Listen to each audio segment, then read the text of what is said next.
Musicians Institute Guitarcraft Program, sponsor of Fox 17 Rock and Review.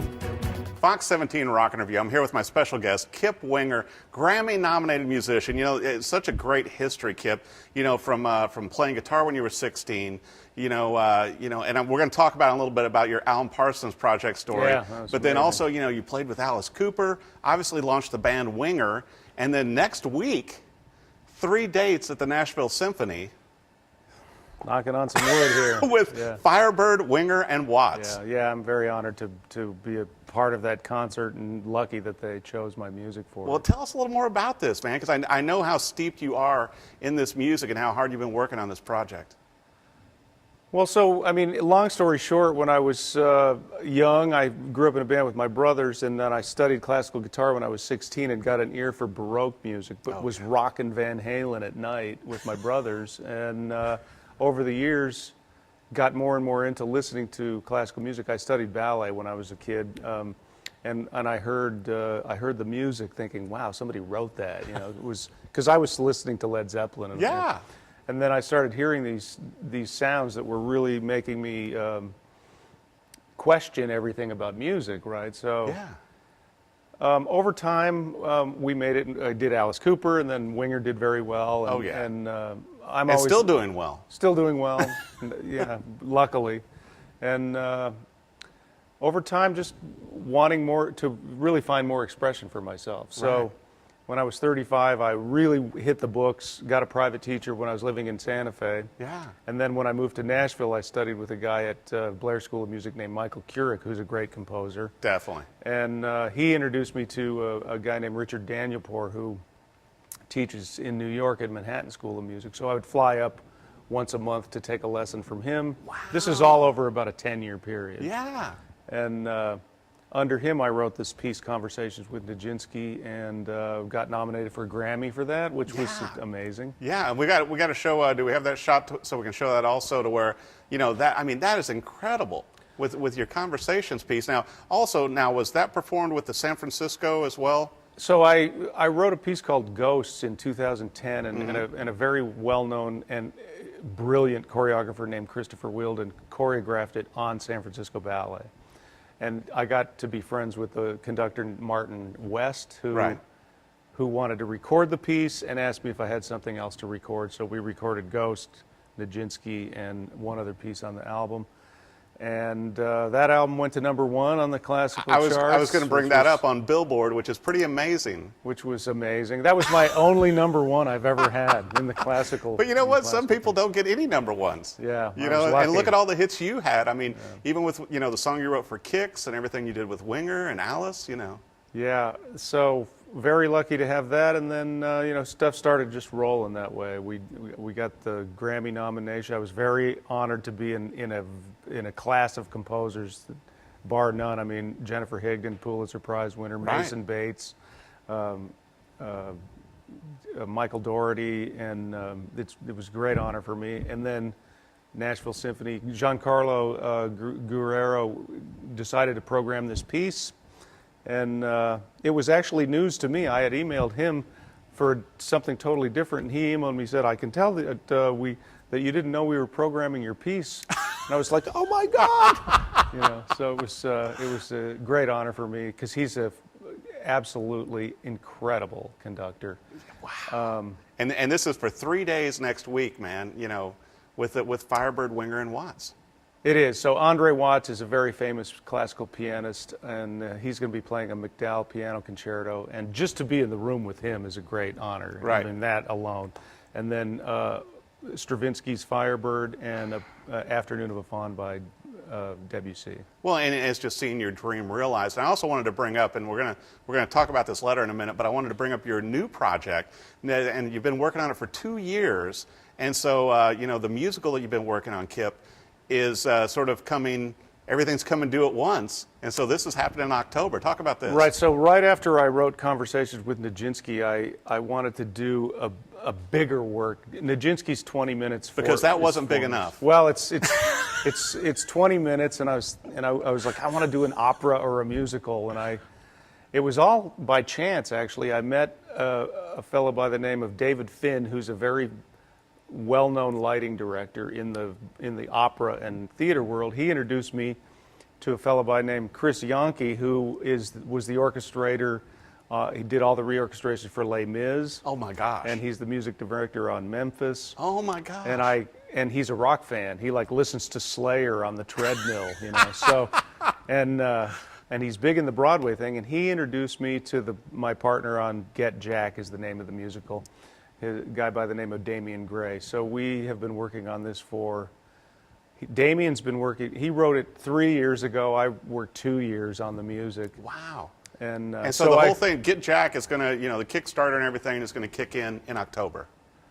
Soon, actually, in September, we're going to launch the Kickstarter campaign for the musical, and we're going to have a very special private performance in New York on October 30th. Wow. You can get tickets on Kickstarter, and we have a great cast already. So now you're going to have all this on your website and everything also? We are. And now it's media? a sing-through reading. It's not the performance. We're still gaining momentum, but we're done with the music. We're going to be doing the album, the concept album. So that's all going to be done fairly soon, and another exciting project. Meanwhile, still rocking with my band. And well, I wanted to bring this up too because you and I were talking the other day about Alan Parsons. Amazing. And so when you were how old were you when you sent the letter to Alan? Right. So I wrote him when I was 15 years old and sent him a demo of my band that I had with my two brothers. Right. Because we wanted to, we're trying to make it. We lived in Denver, and I sent him a demo tape on cassette tape. Yeah. And I sent out at least 5 million of them, and I got one letter back from Alan Parsons, and there is the letter. That is amazing, though. So when I did a benefit for Jim Pedrick, and I met Alan, and I was at the LA airport about a month after I met Alan. He was like, "Hello, Kip, it's Alan Parsons. I would like you to be my singer." And I was like, "Tell me where to be, and I'll show up." So when I showed up, I showed him the letter. What did he say? It was amazing. He was like, "Oh my God!" I mean, he didn't remember it. But, yeah, but I mean, how incredible! I mean, it goes to show you who he is, right? Because he actually really cares about the people he works with. He's a fantastic human being. It's great to work with him. Super talented. But that you ended up being his lead singer in Alan Parsons Live. Yeah. It's like, oh my gosh. Yeah, that was cool. Just those great songs. To hand him that letter. Oh, you wrote me back. Well, I also wanted to bring up too, because you're a multi-instrumentalist. You play a variety of instruments, Kip, but you're so well known for the bass, and you've you had your signature series back in like '91 with Jackson, but you've been a Spector bass player for a long time, and you've got a few that were even signed by Stuart Spector, right? I do, yeah. Luckily, I played Spector and Alice Cooper. Yeah. And in '91, I strayed. Sorry, Stuart. To Jackson. I had a signature series there for a few years, and then this was '91 though. I mean, and then years and years went by, and I always just kept coming back to Spector because it's my favorite instrument to play, especially with our kind of music. Mm-hmm. And I mean, it's just the gorilla in the room. I mean, you plug that thing in, it's just like. Well, you know what, and you listen to your songs, and obviously, like I told you, in preparation for this interview, I've been listening to a lot of Winger on Pandora, and so it's like, really the bass line is so heavy in it, but also you're singing lead vocals, and a lot of those videos, you were dancing all around, and you're doing the bass line. The Peter Pan of rock.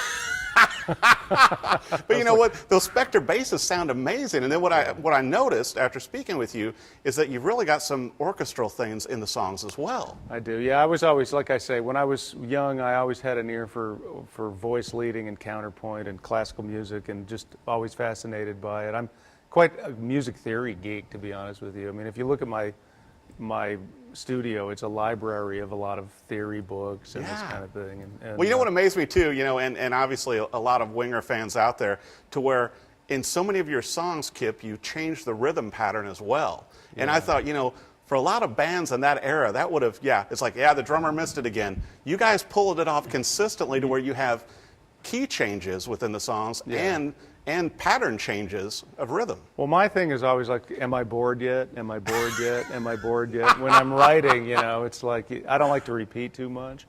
But also we had the great gift of having Rod Morgenstein in our band, who is, when you talk about turning rhythms around, like for example in the middle of 17 where he turns the beat around, nobody was doing that kind of stuff back then in pop rock. Right. Prog rock guys that were doing way more than that, but we wanted to have a kind of blend of, Yes meets Kiss. Right. So we wanted some simple music with more complicated rhythm and put those two things together. And he, Rod thought of a lot of that stuff, and I have to say I learned a lot from him about that stuff coming from the Dixie Dregs. Oh, yeah. So, well, your whole band, too, and like just you brought taking up notes earlier, from Rod. Reb Beach. I mean, one of my favorite guitarists from that era, just monster. Some people don't know that Reb is the longest surviving member of Whitesnake now. I didn't know that. I don't know how many years. It's been 12 or 13 years. He's been in the band longer than anybody else other than David Coverdale. That is amazing. He's in Reno right now recording a new album with them. Wow. And well, David's a lovely guy, too. Oh, yeah, definitely. Well, I just want to bring it up again. If you're looking for some great entertainment this next week, you can't go wrong. Nashville Symphony, you got 3 days to choose from, and it is Firebird, Winger, and Watts. And I think you're probably going to see Kip there at the show. We'll be there. And so get your tickets. And also, don't forget, coming up soon, there's going to be some stuff for Get Jack, the musical that Kip is working on, and some very exciting news with that. And of course, when you see a chance to see Winger on tour, don't miss that either, right? Yep. We play all the hits, some of the new stuff, and the thing about our band is that we really like each other, and you can tell on stage. We it have shows. A great time. Yeah, and just very great musicians. So once again, check out everything. So many great, you're just an innovative guy, Kip. You keep innovating. I appreciate that. I just like to push the envelope and keep learning. Yeah, and the letter from Alan Parsons that I'm holding. Love it. Thanks, Alan. Check it out. I think Alan's here right now. He's in Nashville right now, yeah. Fox 17 Rock and Review. Be sure and check out Kip Winger. Thanks for watching the Rock and Review. Thank you. Musicians Institute Guitarcraft program, sponsor of Fox 17 Rock and Review.